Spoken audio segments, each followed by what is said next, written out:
Next topic हमारे पास है settlement of accounts in case of dissolution of firm. Section 48 में ये बात बताई गई है कि हम किस तरीके से अकाउंट्स की सेटलमेंट करते हैं। अब देखिए ट्रीटमेंट ऑफ लॉसेस की, अगर हमारे पास लॉसेस हो जाते हैं तो सेक्शन 48 सब सेक्शन ए, ठीक है, ये क्या है सब सेक्शन ए में क्या बताया गया कि अगर लॉसेस हो जाते हैं तो जो लॉसेस है अब हमें उसको कवर करना है। तो जो हमारे पास प्रॉफिट्स है तो हम सबसे पहले वहां से कवर करेंगे, फिर हम कैपिटल में से जो पार्टनर्स की कैपिटल है उसमें से कवर करेंगे, लास्टली इफ नेसेसरी अगर फिर लास्ट में जरूरत पड़ जाती है by the partner individually in their profit sharing ratio.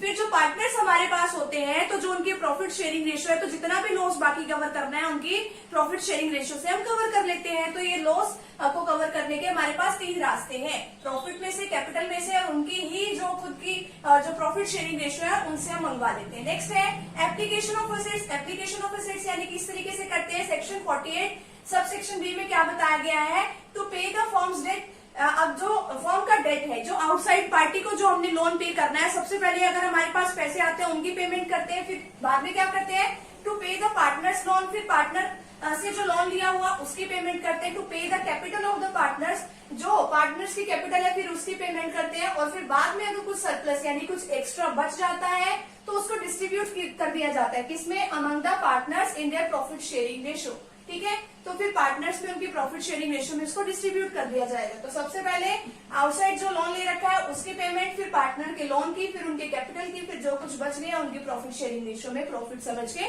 Distribute कर देंगे, ठीक है। तो यहाँ तक का फटाफट से स्क्रीनशॉट ले लीजिए।